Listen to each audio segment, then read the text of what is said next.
투미TV 시청자 여러분 반갑습니다. 당신의 부동산 주치 김재경 소장입니다. 정겨운 재개발구역의 소식을 전달해드리는 코너 6시 내구역 찾아왔습니다. 오늘은 성동구 성수 전략정비구역의 최신 소식 전달해드리도록 하겠습니다. 화면 한번 보도록 하겠습니다. 2024년 11월 25일 성수 1전략정비구역 조합에서 발송한 소식입니다. 성수 전략정비구역 정비계획 및 지구단위 계획 변경 고시를 위한 최종 단계인 수권소위원회가 개최되었는데 이 중 1호 안건으로 성수 전략정비구역이 건축물 최고 높이 250m 이하로 통과되었다고 합니다.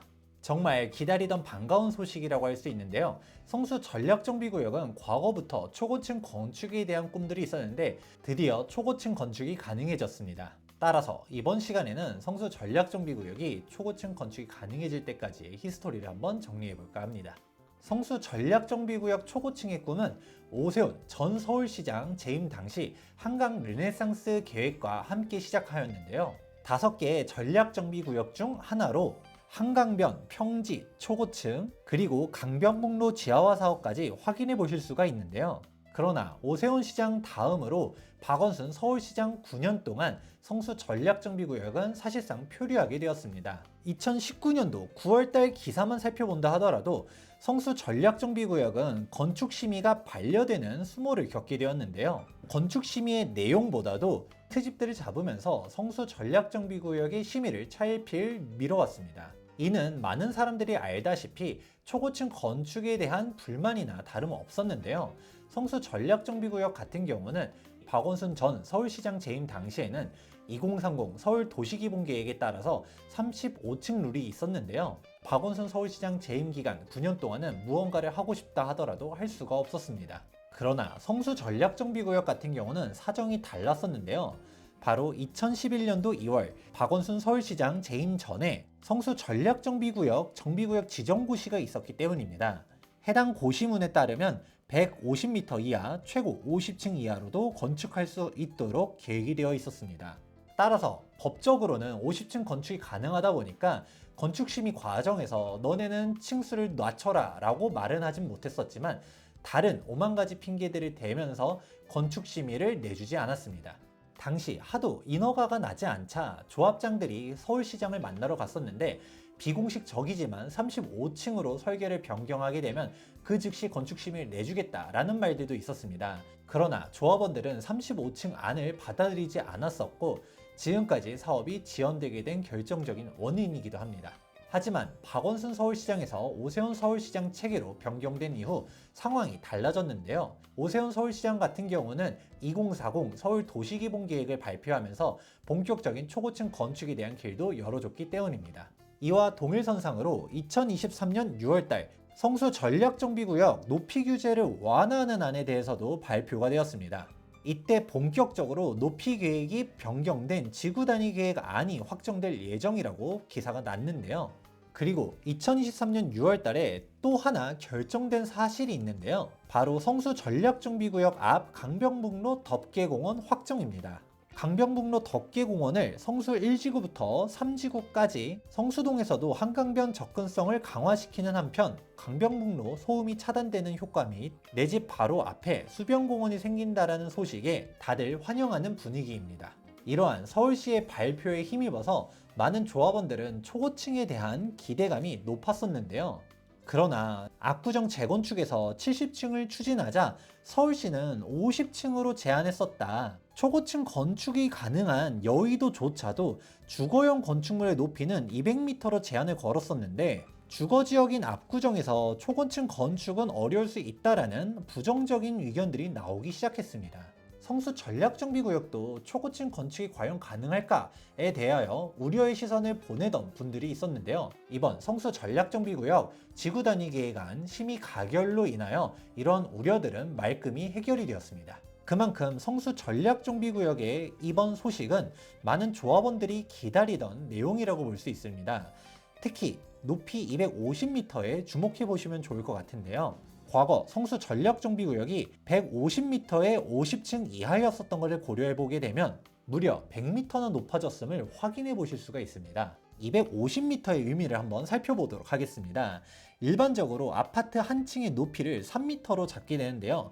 그러면 사실상 250m의 경우는 80층도 넘게 건축이 가능하다라는 의미가 됩니다. 그러나 초고층 건축의 경우는 일반적인 철근 콘크리트조가 아니라 철골 구조로 갈 가능성이 매우 높고, 또한 성수 전략정비구역은 하이엔드를 추구하는 만큼 실제 한 층당 높이는 3.5m 정도도 예상할 필요가 있습니다. 여유있게 3.5m로 계산한다 하더라도 70층 건축이 가능하다라는 것입니다. 2024년 11월 26일 서울특별시 보도자료를 살펴보게 되면 성수 전략정비구역 지구단위 계획안 수정 가결 소식을 전하면서 이번 변경안의 핵심 소식들을 전달하였는데요. 핵심 키워드로는 최고 높이 250m 이하로 건축이 가능해졌다는 사실, 또한 당초 정비계획안보다 획지 면적이 약 5만 m 확대가 되고 순 부담률은 8% 정도를 축소하는 한편, 세대수는 기존 계획했었던 세대수보다 약 14% 이상을 확대하여 사업성이 대폭 끌어올라졌다라고 합니다. 따라서 성수 전략정비구역은 이번 변경을 통하여 기존 8천여 세대에서 약 9,500여 세대로 증가하게 되었습니다. 또한 서울시는 조합에서 추진하는 통합심의 등도 신속하게 추진할 수 있도록 적극 지원하겠다라고 밝혔습니다. 이번 지구단위 계획 변경은 초고층 건축이 가능해졌다라는 것이지 조합에서 꼭 초고층으로 건축해야만 된다라는 말은 아닙니다. 초고층 건축의 길이 열렸다라고 이해하시면 좋을 것 같은데요.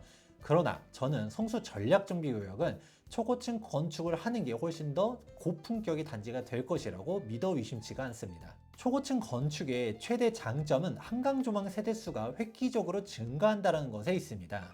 해당 조감도는 성수 전략정비구역의 과거 조감도인데요. 초고층 설계를 하게 되면 전반적인 건폐율이 낮아지게 됩니다. 건폐율이 낮아지게 되면 동강 간격이 넓어지게 되고, 단지 조경의 쾌적성을 확보할 수 있는 것은 물론 앞동은 물론 뒤에동 같은 경우도 한강 조망을 확보할 수가 있게 됩니다. 건축법적인 초고층 건축물의 정의는 50층 이상입니다. 70층대로 건축을 하게 되면 훨씬 더 많은 세대수가 한강 조망이 가능해지고 전체적인 동수를 줄여서 쾌적함이 높아지는 한편 초고층 건축물의 랜드마크 타이틀까지 얻을 수 있을 겁니다. 이러한 초고층 건축물에 대한 사항은 일전 영상 한번 참고해 보시면 좋을 것 같습니다. 물론 성수 1지구의 경우는 2024년 2월 달에 초고층 여부에 대한 투표를 진행하였었는데요. 매우 적은 표 차이로 초고층보다는 준초고층이 우위를 점하긴 하였습니다. 그러나 성수 4지구가 77층을 추진하는 등 다른 지구에서 먼저 치고 나가기 시작하자 성수 1지구 조합 역시도 현재 층수가 확정된 것이 아니다, 조합원들이 원한다라고 하면 초고층 건축도 가능하다라는 입장입니다. 성수 전략정비구역은 훌륭한 교통 여건뿐만 아니라 평지, 대단지, 초고층 건축물로서 향후 서울의 핵심 부촌으로 변모할 지역인데요.